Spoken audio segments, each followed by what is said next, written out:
on va voir dans cette vidéo les fonctions logiques. Donc, on va se concentrer sur les fonctions si, et, ou, vrai, faux et non. Donc, on va les voir en détail. Et d'ailleurs, on peut aller trouver les fonctions logiques dans l'onglet formules. Et rappelez-vous qu'on a les formules, donc Excel regroupe toutes les formules sous plusieurs groupes ici. Et par exemple, nous, on est dans le cas des fonctions logiques. Donc, on clique sur le petit bouton qui est là et on peut aller voir toutes les fonctions logiques à disposition que Excel nous offre. Maintenant, si je commence à appliquer la première formule, donc la formule ci, on sélectionne la cellule voulue, on clique égal. N'oubliez pas que si on veut lancer une fonction, comme on l'avait vu avant, on doit commencer par cliquer égal. Et vous voyez bien que le égal a figuré dans la cellule sélectionnée et aussi dans la barre des formules en haut. Ensuite, je clique ci, double-clic, automatiquement j'aurai le ci qui va apparaître, double-clic. Et vous voyez bien que Excel est venu me mettre les arguments à faire entrer pour la formule ci. Donc, on a le test logique qui est en gras, valeur si vrai qui n'est pas en gras et valeur si faux qui n'est pas en gras.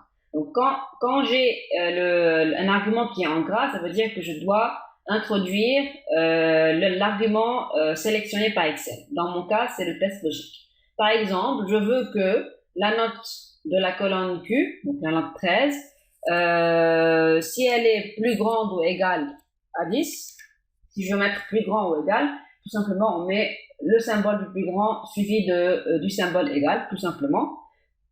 J'introduis la virgule et vous voyez comment automatiquement Excel est venu mettre en gras le deuxième argument. Ça veut dire que maintenant on doit venir lui dire que si jamais j'ai ma note de la colonne Q qui est plus grande ou égale à 10, je veux que Excel me remet un texte ou bien n'importe quelle autre formule. Par exemple, là, je veux lui dire de me mettre que c'est réussi. Virgule, vous voyez bien comment le troisième argument a été mis en gras. Sinon, non réussi. Et voilà, on ferme la parenthèse. Tout le temps, il faudra fermer la parenthèse lorsqu'on termine les arguments d'une formule. On clique Enter, et puis automatiquement, il y a toute la colonne qui a été affectée par la formule que je viens d'introduire. Évidemment, on peut aussi aller mettre ou bien affecter les cellules par une condition. Donc, je fais CTRL-SHIFT flèche vers le bas. Ce qu'on avait vu avant, dans l'onglet Accueil, mise en forme conditionnelle, nouvelle règle. Je peux venir lui dire que je veux, donc mise en forme uniquement en cellules qui contiennent. Je veux mettre les cellules qui contiennent le terme non réussi en rouge, par exemple, texte spécifique contenant, donc non réussi, et puis format, je peux venir lui dire que je veux que ça soit en rouge, et je clique OK, et ensuite OK. Donc ça nous aide encore une fois à voir mieux le résultat, tout en appliquant une fonction qui est logique. Si maintenant on passe à une deuxième fonction logique, qui est la fonction et, donc je vais cliquer égal, ensuite et, donc double-clic, et vous voyez bien que Excel me met les arguments à faire entrer. Donc tout simplement, cette fonction consiste en la vérification de plusieurs conditions que je peux imposer. Et si jamais toutes les conditions sont vérifiées, alors il me remet un vrai. Donc si jamais il y a une seule condition qui n'est pas vérifiée, alors c'est fini, c'est un faux.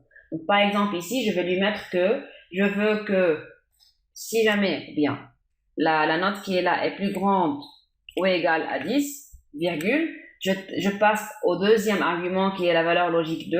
Je veux aussi que la note qui est là soit aussi plus grande ou égale à 10, virgule, et j'ajoute encore un troisième argument, plus grand ou égal à 10, donc, etc. Donc là, je vais uniquement imposer trois conditions. Je ferme la parenthèse, et puis Excel va me dire ici, si jamais j'ai les trois notes qui sont plus grandes que 10, plus grandes ou égales à 10, alors il va me mettre une valeur vraie. Sinon, c'est faux. S'il y a une qui n'est pas vérifiée, c'est un faux. Donc si je clique Enter, donc automatiquement, je vais avoir les résultats. Par exemple, si je regarde ici le résultat qui est là, j'ai un 19, 19, 19, donc c'est vrai. Si je regarde par exemple la cellule qui est là, donc c'est 4, 4, 4, c'est faux. Donc si jamais je viens inclure encore une quatrième condition, cette fois-ci avec la première colonne, parce que les autres ce sont des valeurs qui sont pareilles, je vais encore ajouter une quatrième condition, plus grand que 10, Je clique OK. Donc, par exemple, si je regarde ici, donc la deuxième cellule, j'ai un 10, 10, 10, donc ça c'est bon. Et puis là, j'ai un 6, donc il y a une seule qui n'est pas vérifiée, donc il m'a mis un faux. Alors que si je clique CTRL Z pour revenir à mon cas qui était avant, vous voyez bien que avant, sans ajouter la quatrième condition, j'avais un vrai parce que j'avais un 10, 10, 10 uniquement. Donc c'était vérifié. Maintenant, si je change ma fonction et j'applique le OU à la place du et. Donc, si je mets ici un OU, donc tout simplement, le OU, si jamais il y a une des conditions qui sont vérifiées, alors là, il va me mettre un vrai automatiquement. Alors qu'avec la fonction et, si jamais il y a une condition qui n'est pas vérifiée, c'est un faux. Donc, si je clique Enter, donc par exemple ici, il n'y a aucune des 4 notes qui sont plus grandes que 10, donc c'est un faux. Si je regarde ici, donc j'ai 3 qui sont au-dessus, qui sont égales à 10, et puis une qui est plus que 10. Donc, vu qu'il y a déjà au moins une qui est vérifiée, donc c'est vrai.